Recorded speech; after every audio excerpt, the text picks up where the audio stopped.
Welcome to the Direct Line, the official podcast for OADSP. We're excited to have you here with us today, and if you have comments, suggestions, or if you want to join us in studio as a guest, reach out to me at podcast@oadsp.org. I'm David Rustio, and today I'm speaking with Stacy Collins, and she is the Assistant Deputy Director of Policy and Strategic Direction at Ohio's Department of Developmental Disabilities. That is a mouthful, Stacy. It is. You did a great job. So, Stacy, welcome to the show. Tell us a little bit about yourself. Thanks, David. It's great to be here. Just a little bit about myself. I grew up in Dayton, Ohio. Okay. So I am Ohio all around. I've lived my whole life in Ohio. Grew up in Dayton, and I now live actually in Licking County, if anybody's familiar with Newark, Ohio. I live really close to Newark. Mm-hmm. I am a mom. I've got two boys, actually an 8-year-old and a 6-year-old. Okay. Who really run my life and everything that they need. And I also have a dog, if anybody's, joining us today who loves animals. Me. I have a lab who is my baby girl. So That's a little bit about me. That sounds fun. I have a Chihuahua, Bumper, and he drove with me today but was picked up to go back home once we got here. So that big, long title, what on earth do you do? Yes. I look forward to telling you. It is definitely too long of a title, but really just to put it into just a really simplified way. So I've been with the Department of Developmental Disabilities coming on 10 years now. Okay. And within the Policy and Strategic Direction Division, I'm responsible for leading our quality and innovation team. Okay. And what that just means is we have really brought together at the department multiple different teams that are supporting both people served, their families, our direct support professionals and providers, how we're supporting county boards and intermediate care facilities around planning, as well as really how we are thinking about kind of the future of services and improving the quality and independence for people with developmental disabilities. And so we are doing a lot around employment and technology, and it's really, again, trying to bring all these pieces together in a way that we really are helping all Ohioans with developmental disabilities be able to live, love, learn, work, and play in their homes and in their communities and in their jobs and what is really important and meaningful to them. And so we are trying to bring all that together in policy and in practice and just in conversations around the state. So tell us some of the initiatives that your team works on. Yeah, so our team works on multiple different initiatives. The team I'd like to focus on for this kind of conversation, if that's okay, is our community life engagement team. Okay. And so there is a total of 4 teams that sit within the quality and innovation team. And I think you've had a chance maybe to talk to some different managers of those teams. But the community life engagement team in particular is what I'm hoping to talk with you about today. And so the community life engagement team is our team at the department that really leads our employment first and technology first work. Okay. Keith Banner is the statewide manager of that team. And some initiatives that exist under that is, again, that employment first and technology first. And so the team is really focusing on how do we support kind of our system around employment to make sure that all people with developmental disabilities are having the opportunity to explore what employment can do for them and also what technology can do for them, and how our service system then kind of wraps around a person to support them to meet their goals around employment and technology. Okay. And really, we moved or merged employment and technology together because it is all about building that independence and quality of life for people, giving people with disabilities more control and choice. And so there's some key initiatives and work going under there, but those are the 2 main initiatives. And then we've got some projects and things that they're doing that fall underneath that, but that is that work. Well, talk to us about some of those things that you're doing. Yeah, so under Employment First, I'm going to go there first. Sure. We actually, at the state of Ohio, and with multiple stakeholders across the state over the last 11 years, have been working on the Employment First initiative. Okay. It's been incredible to see what our system has done to support people and what people with disabilities have done in the employment space. But we are continuing in that work because we have seen a significant increase in the number of people who are working in the community, but we also see individuals and people are still saying, I'm not working in the community and I want to, and how do we make sure that our system is doing that? And so under Employment First, one of the things that kind of projects and programs I wanted to talk about is our multi-agency transition planning. Okay. I can get that word out. That's a lot. And what that is it's really just working with our youth in schools and making sure that we are starting the conversation earlier about what's possible in adulthood and what they're going to need in adulthood and how employment is a big piece of that. It doesn't have to be all of it, but it's a big piece of how we can do the things that we enjoy to do and have the things that we want as well. And so under that multi-agency transition planning, there's partnerships going on across the state with county boards of developmental disabilities and providers and school districts. Also opportunities for Ohioans with disabilities, which is our state vocational rehabilitation agency.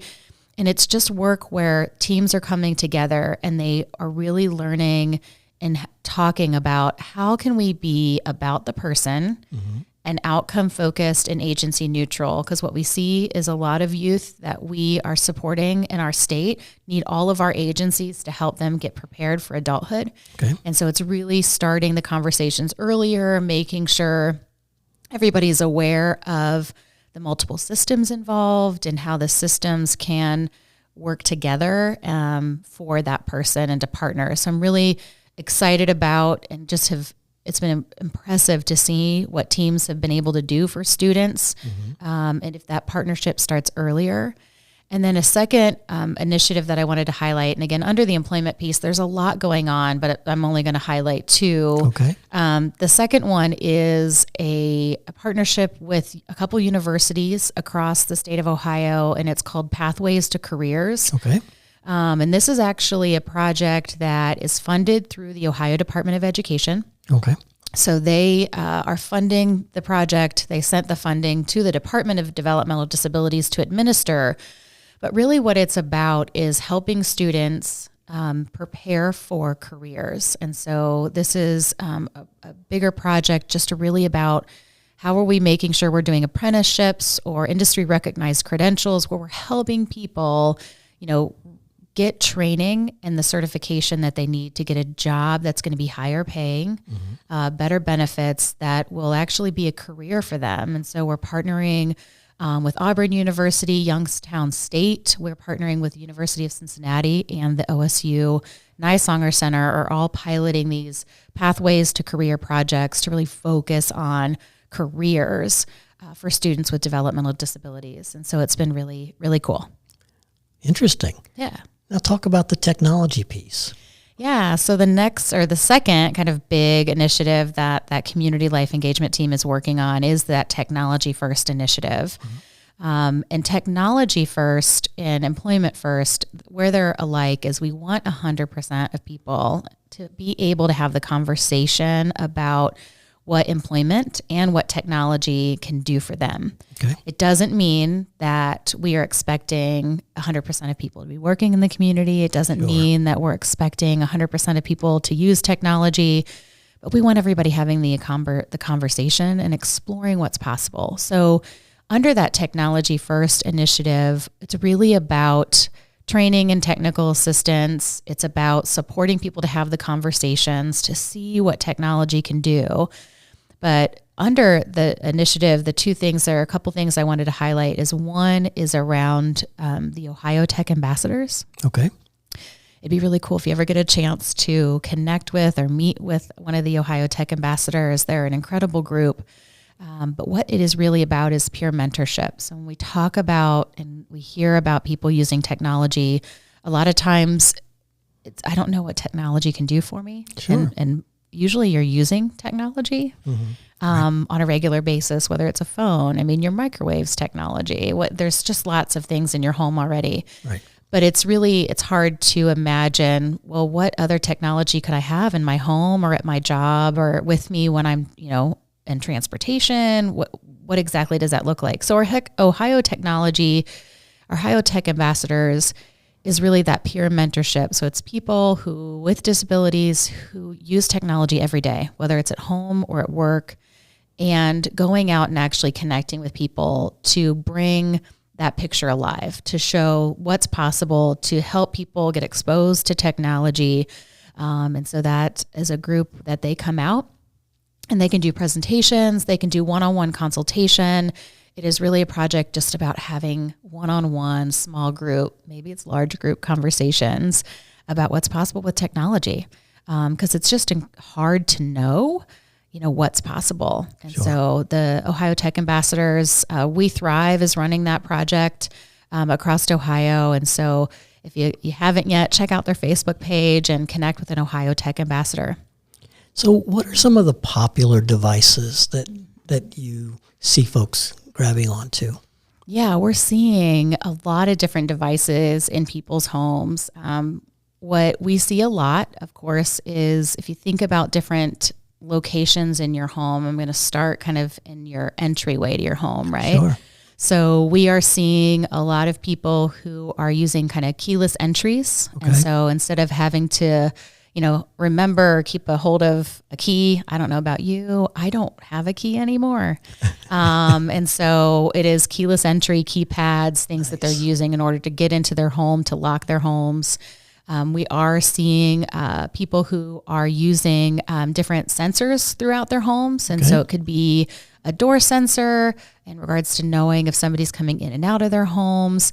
We are seeing people use seizure mats and kind of seizure activity reporting technology that can alert somebody that somebody's having a seizure. We are also seeing med dispensers, so medication dispensers. If, it is an easy way to get your medications filled. Either it could be once a week, it can be once a month, and it really just administers the medication for you. It sometimes gives you alarms or messages around it's time for your medications, and it can help with that.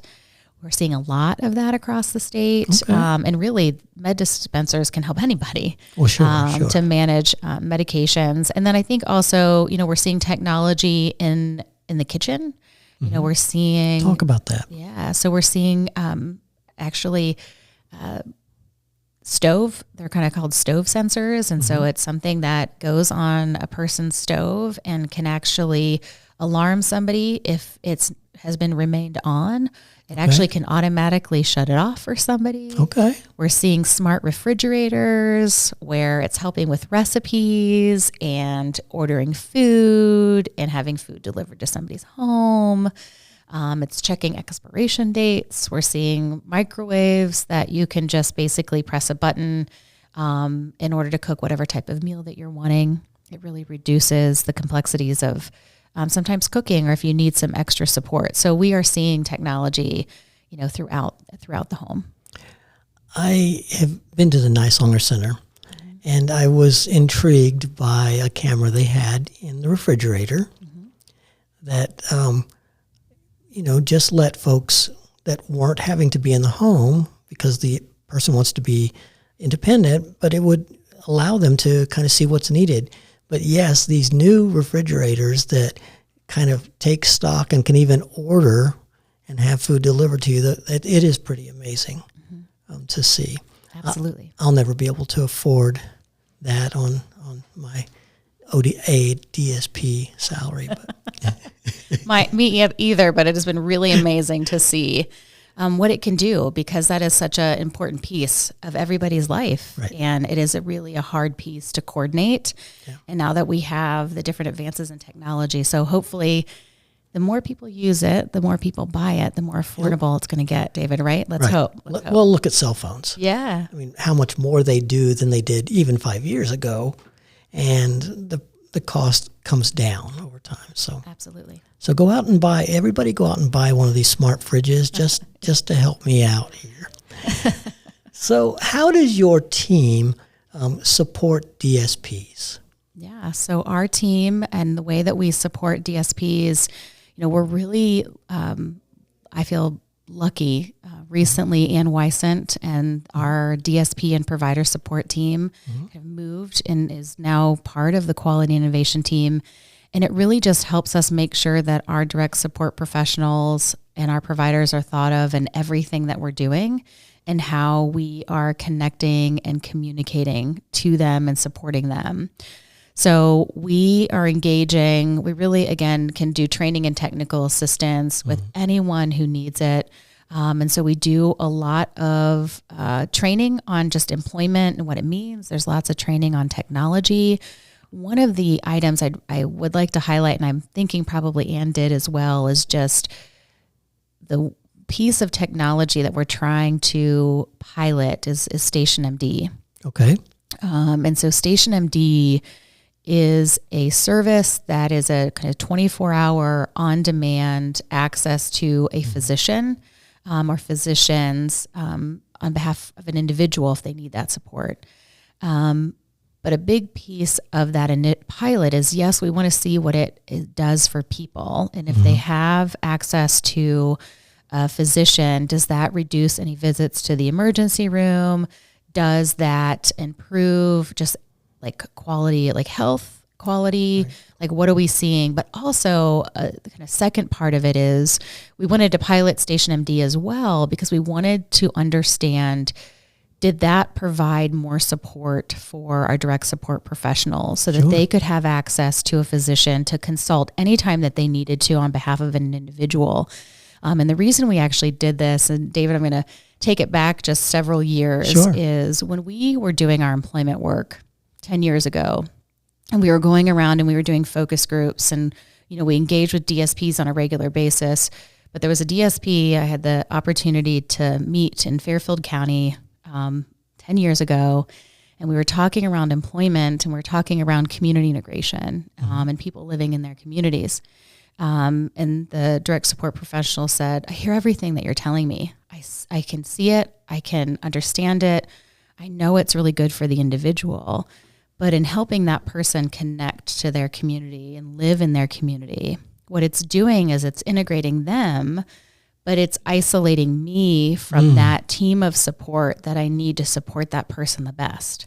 And that's what my biggest fear was, is she said, I'm fearful of, do I have access to all the different levels of support that I'm going to need to provide the best support to that person? Right. And so when StationMD, we put out an RFP, and when they requested to pilot it in Ohio, we were really excited to see, does that allow technology to not only better support a person with developmental disabilities, but does it also support that DSP to have that team around them? And so that team might not be, that other, professional might not be in the home with them, or it may not be on the job with them, but it is a phone call away. And we have a report, OSU NYSOnger Center is doing a study on that, and they have it coming out really soon. I'm really talking about it from the DSP's lens. And we've really, really been thinking about in the home and community-based waiver space, is there more that we need to do in a technology way that is for the DSPs as well as for the people? So I'm familiar with StationMD, but some of our listeners won't be. So describe how it works. Yeah. So how StationMD works. So right now we are in an active pilot of enrolling people in StationMD. We have just right around 5,000 people who are enrolled. The number does move. So just keep with me. It does move around depending on, what somebody needs. But we're piloting 5,000 people to have access to StationMD. And how it basically works is once you're enrolled, StationMD reaches out. They do training with you, but it is basically 24/7 access to a physician. And how do they get that access? Yeah, so they would get the access. So Ann Wysant is who our state lead is. And so getting anybody enrolled in StationMD is through Ann. So it would be reaching out to her. We are not, though, right now enrolling anybody new, just because I know we wish we could do more slots. Sure. But you would get enrolled, and then once you're enrolled, you'd have StationMD's phone number. You'd have access to them 24/7, and it is literally just a phone call to Station MD, and it's explaining to them the situation that's going on with the person. They can either consult over the phone. Sometimes you might get on a virtual meeting with a physician. It kind of turns into like a telehealth visit. Okay. And so it can be on the phone. It can be on a tablet, or you can do a virtual call on a phone. Sure. And it would be consulting with the doctor, and they can basically prescribe medications. They can renew medications if you've got an expired med or there's something going on. And they can really just basically, they consult on symptoms, and they do an assessment of the person's health and what's needed.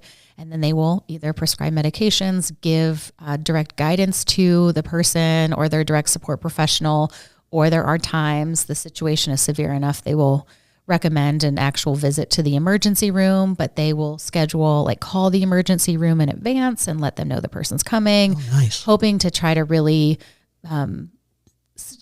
make that visit a little bit better, and prepare the hospital for who's coming and what their needs are. And so we're kind of watching to see how that benefits people and our direct support professionals. So instead of having to put somebody in the car and maybe leave others behind and go to urgent care, I can start here. Absolutely.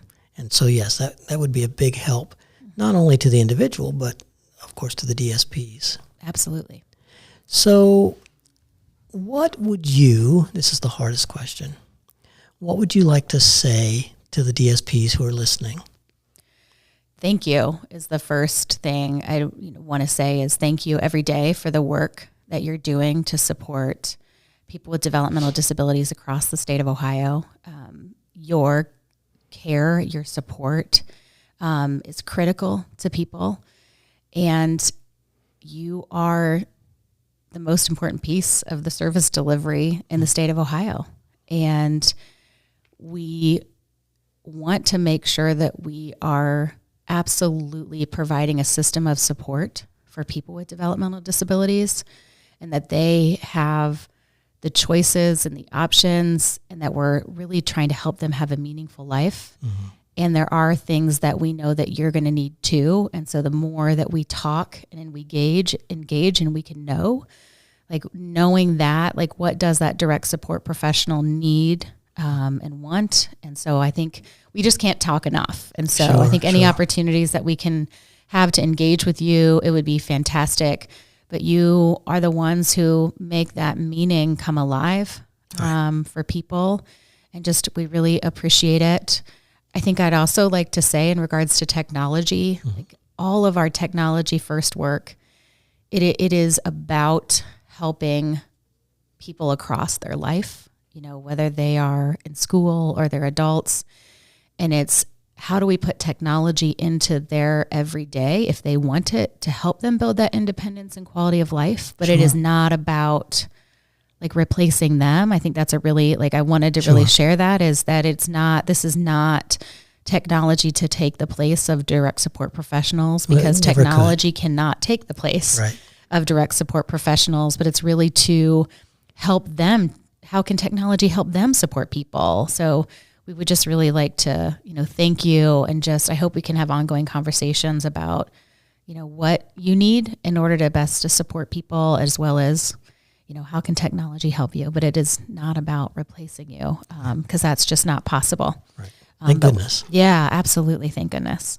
Well, thank you for being here today. Yeah, my pleasure. I appreciate you taking the time and to share all that you've shared, and just have a great day. Thanks, David. It's my pleasure. Bye, everyone. Bye-bye. Thanks for listening, and join us next time on The Direct Line.